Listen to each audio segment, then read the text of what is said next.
voici les régions ivoiriennes dans lesquelles il fera chaud avec l'air humide.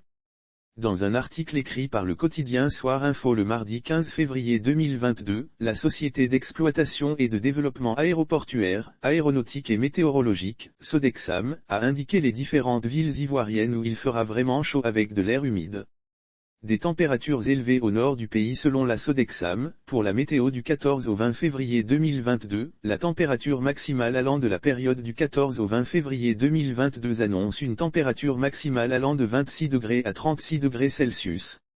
Les températures seront plus élevées au nord et au centre du pays. Du centre au sud du pays, la température sera comprise entre 32 degrés et 36 degrés Celsius. Concernant l'humidité de l'air, on retient du bulletin, du 14 au 20 février, l'humidité relative moyenne de l'air sera comprise entre 20 à plus de 80%.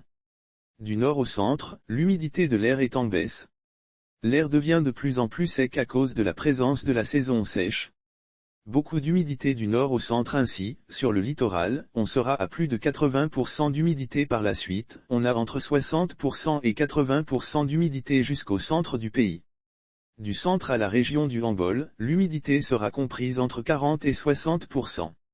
L'humidité est simplement formée par les molécules d'eau présentes dans l'air. Pour terminer, les régions du Folon, Kabadougou, Bagoué, Poro, Chologo et Bunkani auront un taux d'humidité entre 20 et 40%.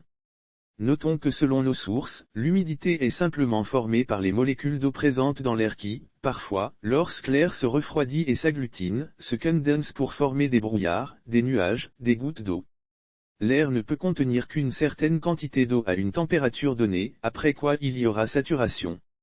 Lire aussi Université de San Pedro, tout ce qu'il faut savoir sur le pôle d'excellence. Le rôle de la météorologie dans les pays aujourd'hui. La météo des PVD est une météo de développement parce qu'il apporte une assistance importante aux différents secteurs socio-économiques comme les transports, le tourisme, la santé, l'agriculture, par des avis, des conseils, des alertes, des recommandations aux différentes catégories d'acteurs, grâce aux résultats des prévisions météorologiques.